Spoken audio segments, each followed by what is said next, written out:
Okay, so we're back with part 5, and in this one, we're going to create a destructible mesh for this whatever's going to happen here. So what we need to do is so it's going to be this sci-fi wall that we use because that's what we've used elsewhere.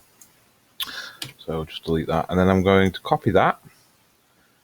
So I'm going to duplicate it, and I'm going to call it destructible wall.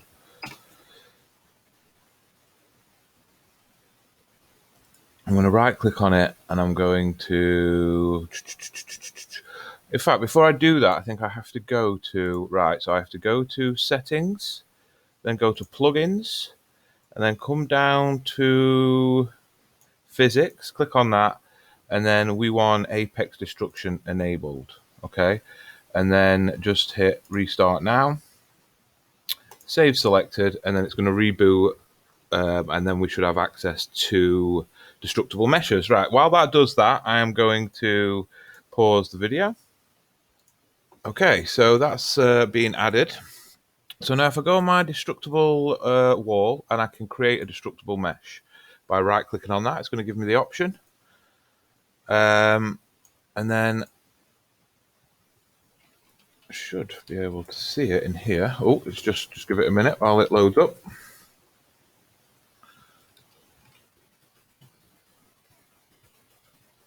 Okay, let's see if I remember how to set this up. So damage threshold, leave it that. Damage spread. Let's have a look. So what happens if we hit fracture mesh now? Okay, so it's going to fracture like that.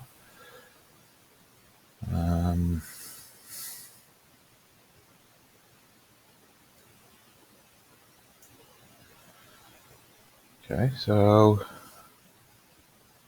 we don't want it to accumulate damage. We just want it to break. But I think we want world support. I think we want world support ticked. From extended structures as well, I think we want ticked. And then if you want it to be destroyed by and have more cells when it breaks, we can just change this number here. So now if I fracture it,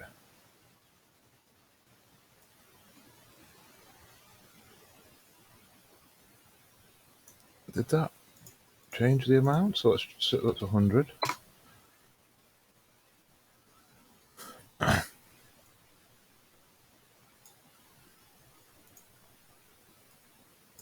Yeah, you just have to press fracture mesh again. And so let's get that in and see what happens. Now we've already got, this will work in conjunction with a impulse, so a radial force, should I say. So just that 180, and just put it into place. Now because we've got supported structures, things that are overlapping just a tiny bit with others, so we might just make this a little bit bigger so that parts of the wall do stay, but we'll see. We might just get rid of it all. And this radial force is going to affect it.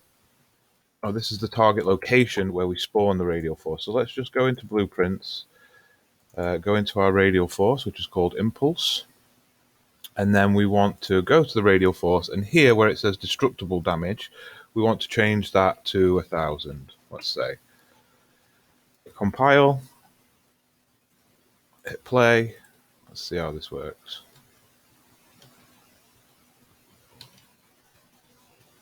Okay, that looks really cool, but some of the problems we're having is that we want all of the debris to get flung out, so we're just going to probably have to turn up the impulse strength. But yeah, that looks great. That looks way better than I expected it to. Which is the destructible wall. Right, so what I'm going to do, just for testing, I'm just going to make it a teeny weeny bit bigger than the other walls. Like that.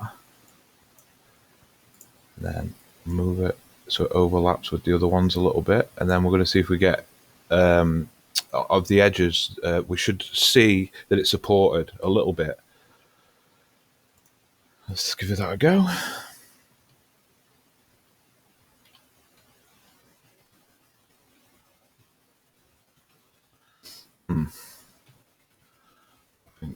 We did anything, so I'm just gonna do that.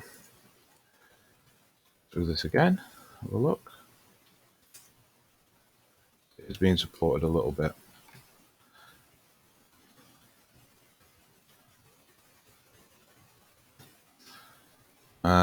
Right, so let's move the target, because remember it's this target location that's doing, it's the destructible wall there. Right, so let's place that there. Let's place her next to it, because we still want her to get blown out. We want everything to get blown out, basically. Place that there. Is it still gonna have the same effect?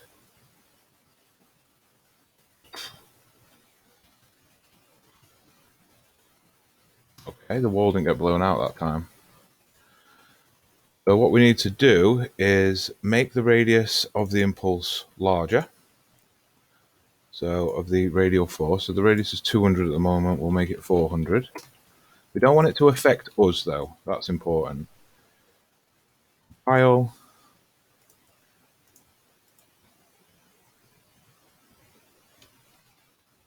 Yeah, that's the one. All right, groovy.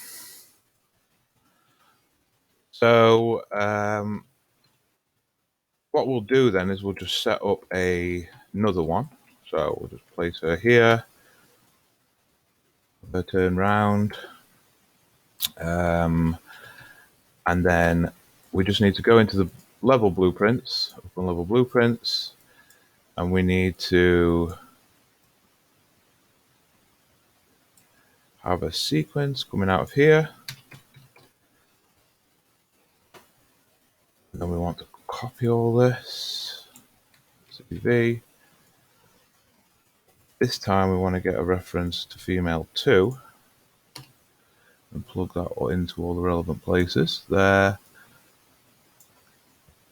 there, and that into there. And then hit compile. And then they should both get blown out. Having a conversation. Oh, she definitely broke. But yeah, that looks amazing. That looks better than I was expecting it to. And what we might want to do is just have a slight delay before we do that. So that the wall breaks and then they get sucked out.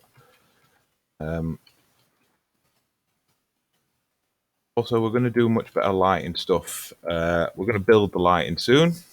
We'll probably do that in the next video, work on the lighting a little bit more, because we need to get that red flashing strobe lights and all that sort of stuff going.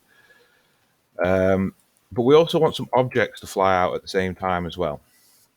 So, because right now it's just this stuff. So,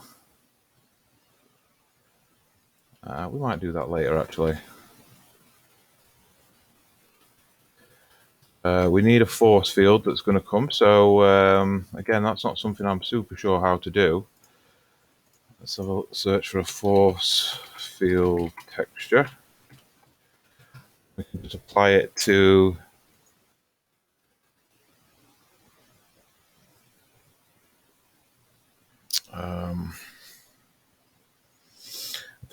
a plane, and then just have that as the force field. But we need a decent texture to get started with. Force field texture, transparent.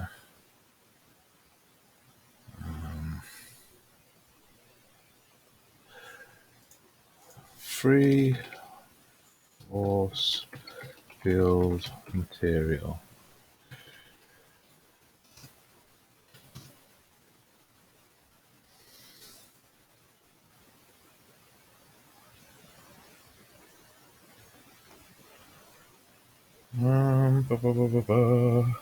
There should be a place where we can go and get materials from. Free materials for UE4. I don't do that much stuff with materials really, so I don't really know the best place to go and get some free materials from. Oh, they've got game textures free materials. This is in the but they don't have a force field. Ooh, they've got skulls though. Okay, I'm just going to pause the video until I find something that's going to work. I'll be back in a sec. Alright, so I spent a while looking for some material, some force field material, but I couldn't really find anything that was great. So I'm going to try something though. I'm going to just get a hexagon pattern, pattern texture. Something just seamless like this, right? So I don't think this is going to work. I'm just giving it a try. So save image as, and we'll just call it hexagon.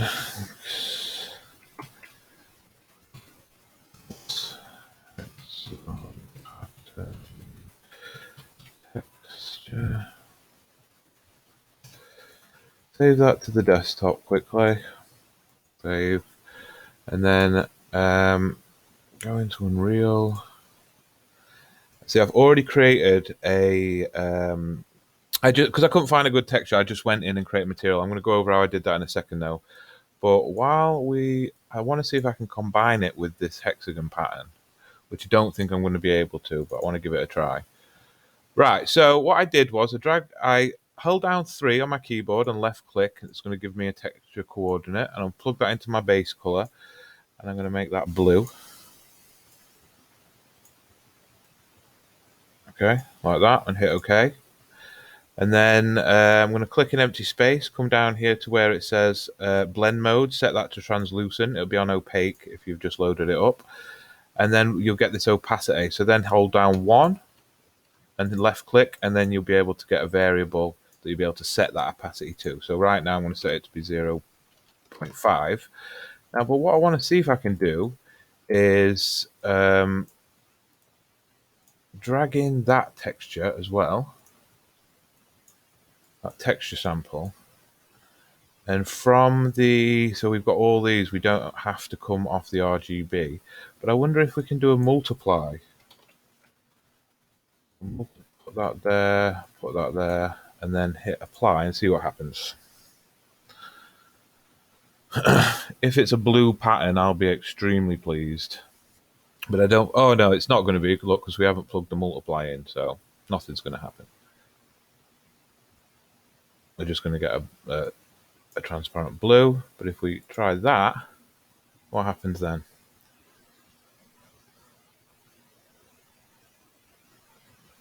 Let's see. Oh yes. Oh yes. That's exactly what I wanted. All right, cool. So we've managed to get a cool. Now we might even be able to put a bit of emissive on it. Yes. Okay. So let's again hold down 1 and click, and then let's put in a value of 10. And apply.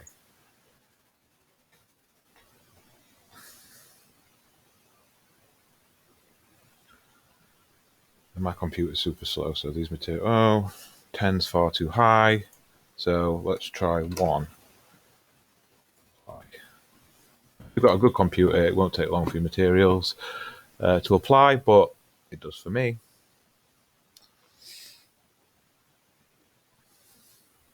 Okay, so that's far too much. So let's try 1.5. Apply.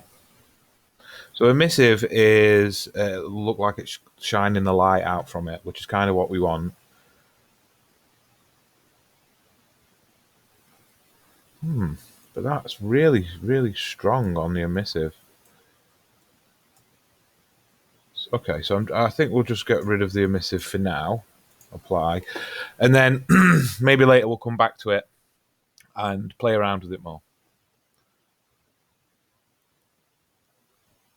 All right, but we've got our force field. So all we need to do is get a plane. We want a plane. Pop that into the game. Rotate it. Oh, let's put snap back on so that we rotate in like tens, multiples of 10. And then try and place it roughly in the center.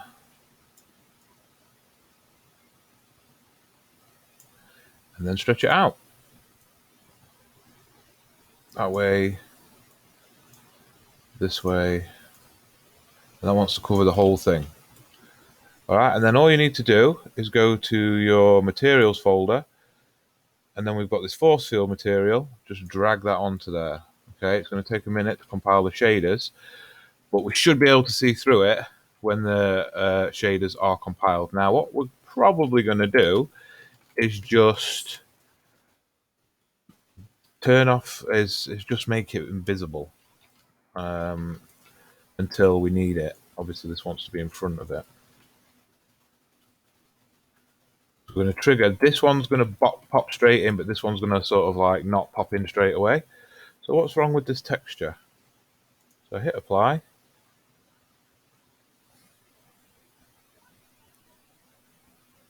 So the material editor is sort of like a whole project, a whole thing all to itself. It's, you know, you could just spend your entire gaming career just working in here. And that's true of like a lot of the different sections of Unreal. Obviously, if you're working in a AAA studio or even, you know, a smaller studio, you're probably going to have a specialized role rather than being a jack of all trades. Okay, cool. Now, what we might have to do is drop the opacity down even further because we obviously want to be able to see what's going on. Let's just give it a test, see if we can see through it. We can, but nowhere near enough. So we want to go back to the texture, and here where we've set the opacity to be 0.5, let's set it to be 0.8. Apply that. You can also place it closer if we need to. That's made it less. Okay, so let's go 0.2.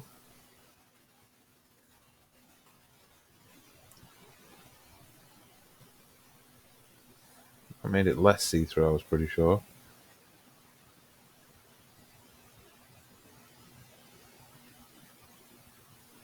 Okay, there we go.